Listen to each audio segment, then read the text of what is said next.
আজকে এই চত্বরে আমরা যখন দাঁড়িয়েছি, বাংলাদেশের বিভিন্ন প্রান্তে দুইটা পক্ষে বিভক্ত হয়েছে। একটা পক্ষ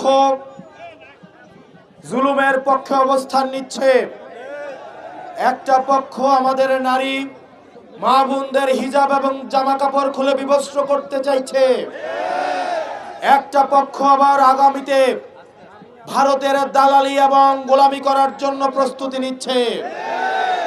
একটা পক্ষ যারা বাংলাদেশের ভূমি থেকে, বাংলাদেশের গণমানুষ থেকে যুগের পর যুগ বিচ্ছিন্ন থাকার কারণে তারা বাংলাদেশের মানুষের প্রয়োজন, বাংলাদেশের মানুষের চাহিদা, বাংলাদেশের মানুষের আকাঙ্ক্ষা থেকে তারা যুগ যুগ এবং শত শত মাইল দূরে থেকে তারা বাংলাদেশের মানুষের আকাঙ্ক্ষাকে আর ধারণ করে না, তারা বাংলাদেশের মানুষের প্রত্যাশাকে ধারণ করে না, তারা বাংলাদেশের মানুষের চাওয়াকে ধারণ করে না।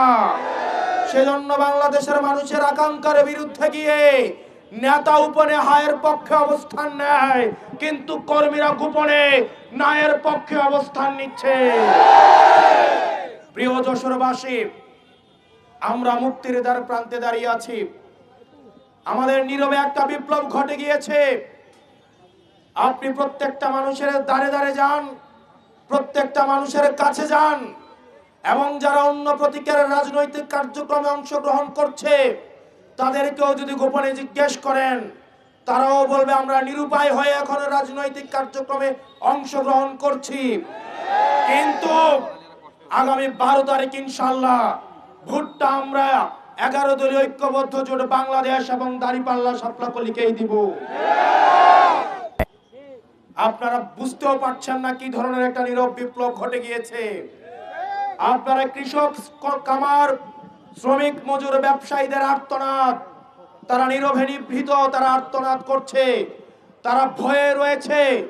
যদি অশুভ কালো শক্তি, এই চাঁদাবাজ, টেন্ডারবাজ আবার যদি আসে, ব্যবসায়ের পরিবেশ বিঘ্নিত হবে, আবার চাঁদা দিয়ে তাদের আবার স্বাভাবিক জীবন যাপন করতে হবে।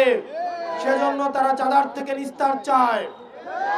আপনাদের সেজন্য প্রত্যেকটা মানুষের কাছে যেতে হবে, প্রত্যেকটা মানুষের দ্বারে দ্বারে যেতে হবে।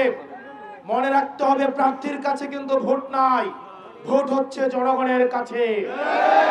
এই মুহূর্ত থেকে আপনারা এখানে যারা উপস্থিত রয়েছেন, প্রত্যেকটা মানুষ প্রত্যেক দিন আপনাদের যারা ভোটার রয়েছে, সে যদি আপনি জেনেও থাকেন আপনার বিরুদ্ধে কাজ করছে, তাও তার কাছেও আমাদের দাঁড়িপাল্লা শাপলাকলির দাওয়াতটা পৌঁছাই দিতে হবে। সে আপনার দাওয়াতের অপেক্ষায় রয়েছে। সেও মনে মনে চায় এই দাঁড়িপাল্লা মার্কায় সিল মারার জন্য সেও অপেক্ষা করছে।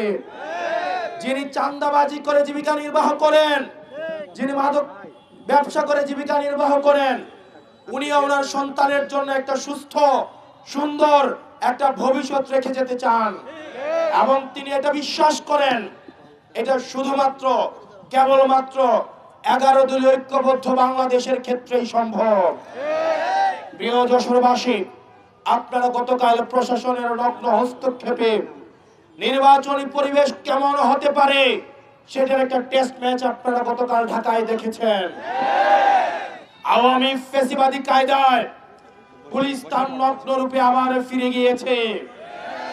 প্রিয় পুলিশ ভাইয়েরা, আপনাদের কাছে উদারত আহ্বান জানাবো, আপনি যে পোশাকটা পরিধান করে আছেন সেই পোশাকটা আপনার যোগ্যতার মধ্য দিয়ে অর্জন করা, আপনার মেধার মধ্য দিয়ে অর্জন করা। আপনাকে অনুরোধ করব, আপনার বাসায় সন্তান রয়েছে, আপনার মা বাবা রয়েছে, আপনি যদি বিগত 3টা নির্বাচনের মতো আবার যদি ঘুষের টাকা স্পর্শ করে দেখেন, আল্লাহর আরশ কেঁপে উঠবে। আপনি সিদ্ধান্ত নেবেন আগামীর বাংলাদেশটা চাঁদাবাজদের হাতে তুলে দিবেন, আপনার সন্তানের ভবিষ্যৎটা কি চাঁদাবাজদের হাতে তুলে দিবেন নাকি ন্যায় ও ইনসাফের হাতে তুলে দিবেন? প্রিয় পুলিশ ভাইরা, আপনারা বিবেকের কাছে দায়বদ্ধ থাকুন, কোন রাজনৈতিক দলের কাছে না। রাজনৈতিক দলের কাছে দায়বদ্ধ থাকলে সেটার কি পরিণতি হয় সেটা আপনারা গত জুলাইয়ে দেখেছেন। আল্লাহর কসম করে বলছি, আপনারা ন্যায়ের পক্ষে, ইনসাফের পক্ষে থাকেন। আপনারা বাংলাদেশের জনতার চাকরি করতে আসছেন, জনতার ট্যাক্সের টাকায় আপনার বেতন হয়, কোন রাজনৈতিক দলের টাকায় আপনার বেতন হয় না। আজকে যদি আপনি কোন রাজনৈতিক দলকে পৃষ্ঠপোষকতা দিয়ে ক্ষমতায় নিয়ে যান, আগামীকাল আপনার সন্তানের চাকরির জন্য তাদেরকে ঘোষণা দিতে হবে। প্রিয় পুলিশ ভাইয়েরা, আমরা আপনাদের বন্ধু। আমাদের বাংলাদেশটা সুখী সমৃদ্ধ করে তুলতে চাইলে আপনাদের অবদান রয়েছে, আপনাদের দায়িত্ব রয়েছে। আমরা চাই আমরা একসাথে কাঁধে কাঁধ মিলিয়ে ভাই ভাইয়ের মতো করে এই বাংলাদেশটাকে একটা সুখী সমৃদ্ধ করে তুলতে চাই। আপনারা নিজেদেরকে প্রশ্ন করেন, আর কতদিন আপনারা রাজনৈতিক গোলামি করবেন? অনেক পুলিশ ভাইয়েরা আমাদেরকে এসে বলেন, তাদের অফিসাররা তাদেরকে চাপ প্রয়োগ করে। ডিবি হারুন, বেনজির, ওনারাও চাপ প্রয়োগ করেছেন। প্রিয় পুলিশ ভাইয়েরা, জুনিয়র অফিসার আপনারা যারা আছেন, আপনারা জুলাইয়ের কথা ভুলে যাবেন না। বাংলাদেশের জনতা যার বিপক্ষে দাঁড়ায়, কামান দিয়ে, গোলা বারুদ দিয়ে, মিলিটারি দিয়ে, ভারত দিয়ে তাদেরকে আটকায় রাখা যায় না। প্রিয় প্রশাসনের ভাইয়েরা, গত 17 বছর আপনাদের প্রতি যে অনাস্থা তৈরি হয়েছে, সেই অনাস্থা থেকে আস্থা অর্জনের পরীক্ষা হচ্ছে আপনাদের 12 তারিখ। আমরা আস্থা রাখতে চাই, বিশ্বাস রাখতে চাই। বিগত 3টা নির্বাচনের মতো এই নির্বাচনে কোনো ওসির জন্য খাম পাঠাতে হবে না, কোন এসপির জন্য খাম পাঠাতে হবে না, কোন এসআই এর জন্য খাম পাঠাতে হবে না, কোন কনস্টেবলের জন্য খাম পাঠাতে হবে না। আপনারা যদি কোনো একটা অবৈধ টাকা স্পর্শ করে দেখেন, আল্লাহ সাক্ষী, আপনার সন্তানের ভবিষ্যৎ আপনারা বিনষ্ট করবেন, আপনার মা বাবার ভবিষ্যৎ আপনারা বিনষ্ট করবেন। এই বাংলাদেশটা আপনার, এই ভূমিটা আপনার, এই বাংলাদেশের মালিকানা আপনারা বুঝে নেন। নিজেকে একবার প্রশ্ন করে দেখেন, একদিন যদি কোন রাজনৈতিক দলের গোলামি করেন, আগামী 5 বছর রাজনৈতিক দলের নেতার বাসায় পোস্টিং, ট্রান্সফার, প্রমোশনের জন্য যেতে হবে। প্রিয় প্রশাসনের ভাইয়েরা, এই নির্বাচনটা আপনাদের একটা অগ্নি পরীক্ষা। বাংলাদেশের মানুষ আপনাদেরকে বিশ্বাস করবে কি করবে না, আবার রাস্তায় আনবে কি আনবে না, সেটার অগ্নি পরীক্ষা হচ্ছে এই 12 তারিখ।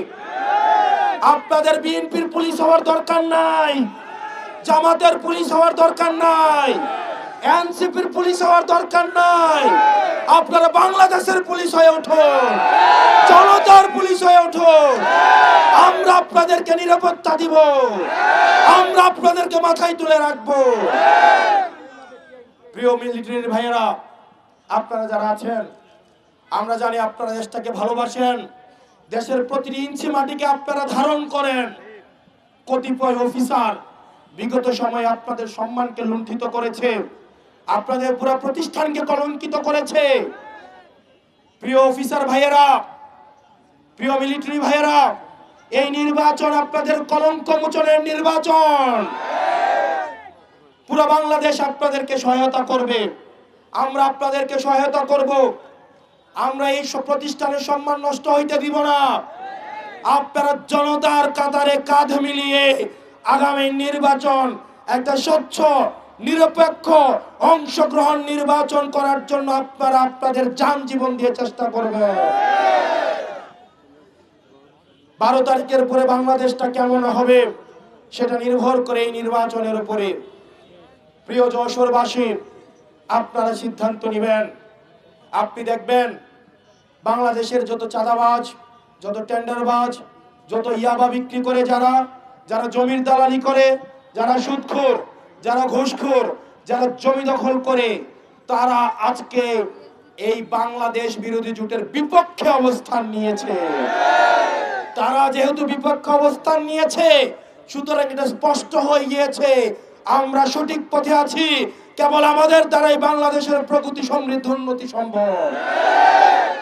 আগামী 12 তারিখ আপনারা প্রত্যেকেই সকাল 7:30টায় আপনারা ভোট কেন্দ্রে চলে যাবেন।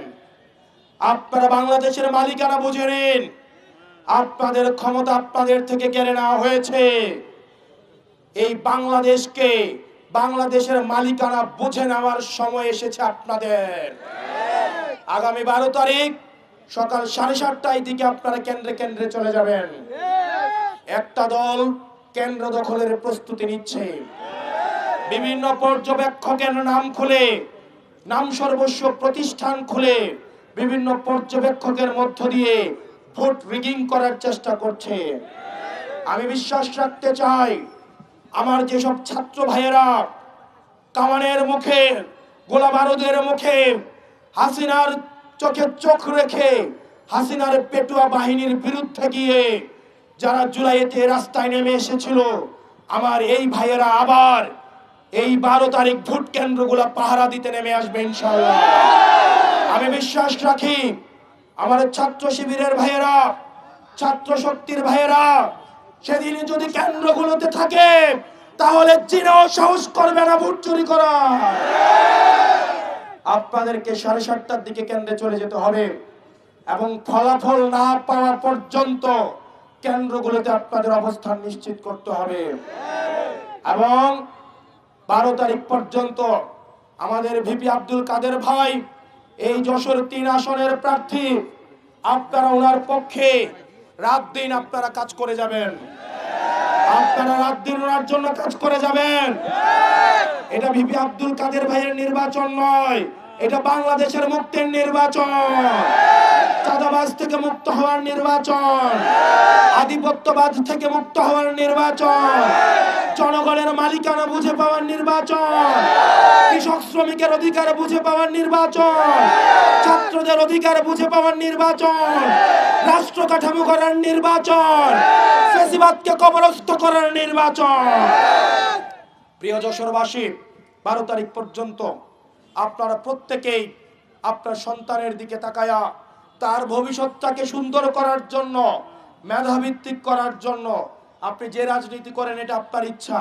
আমি জানি অনেক ধানের শীষের ভাইয়েরা আছেন, তারা মনোকষ্ট নিয়ে আমাদের কাছে আসেন, তাদের নেতারা তাদেরকে টার্গেট দিয়ে দেয়, এই সপ্তাহে 5 লাখ, ওই সপ্তাহে 10 লাখ। তারাও এসব থেকে মুক্তি চায়, তারাও এসব থেকে মুক্তি চায়। আপনারা আমার এই যে তৃণমূলের যেসব নির্যাতিত নিপীড়িত বিএনপির নেতা কর্মী আছে তাদের কাঁধে হাত রাখুন। তারা কষ্টে আছে, তারা নিজেরা নির্যাতিত মনে করছে, নিপীড়িত মনে করছে, কারণ নেতা চাঁদাবাজি করতে অর্ডার দেয়, সেটা কিন্তু কর্মীদেরকে বাস্তবায়ন করতে চায়। তৃণমূলের অনেক বিএনপির নেতা কর্মী আছে, তারা এটার সাথে সম্পৃক্ত না, তারা সেটা করতে চায় না। কিন্তু গত 17 বছর আমার বিএনপির যে ভাইয়েরা নির্যাতিত হয়েছে, নিপীড়িত হয়েছে, গুম খুনের শিকার হয়েছে, আজকে তারা বিএনপিতে তারা হচ্ছে মার্জিনালাইজড। এক হাইব্রিড বিএনপি এসে এই আমার মূল বিএনপি ভাইদেরকে তারা কর্নার করে ফেলেছে। আপনারা বিএনপির ভাইদের কাছে যাবেন যারা জিয়ার আদর্শ বিশ্বাস করে, বেগম খালেদা জিয়াকে ধারণ করে, তারা চাঁদাবাজির সাথে সম্পৃক্ত না, তারা ঐক্যবদ্ধ বাংলাদেশকে ভোট দেওয়ার জন্য অপেক্ষা করছে। তারা ধানের শীষের বিপরীতে গিয়ে দাঁড়িপাল্লাকে ভোট দেওয়ার অপেক্ষা করছে। আপনারা বিশ্বাস রাখেন তারা ধানের শীষ নিয়ে মিছিল নিয়ে কেন্দ্রে যাবে, কিন্তু ভোটটা দিবে দাঁড়িপাল্লাতে, ভোটটা দিবে হচ্ছে শাপলাকলিতে, ভোটটা দিবে হচ্ছে রিকশা মার্কায়। সুতরাং তাদের কাছে আমার দাওয়াতটা পৌঁছে দিতে হবে। আপনারা পারবেন না? আপনারা পারবেন না?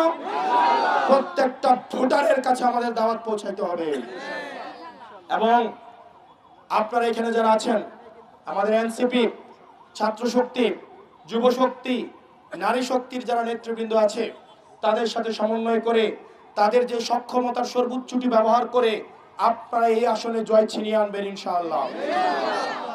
জয় ছিনিয়ে না আনা পর্যন্ত ছাত্র শক্তি, ছাত্র শিবির, এনসিপি, বাংলাদেশ জামাতে ইসলামী, যুব শক্তি এবং যুবদের যে সংগঠন রয়েছে বাংলাদেশ জামাতের এবং শ্রমিক শক্তি, শ্রমিক কল্যাণ ফেডারেশন, আপনারা সবাই ঐক্যবদ্ধভাবে আপনারা কাজ করে যান আমাদের বিজয় দ্বার প্রান্তে।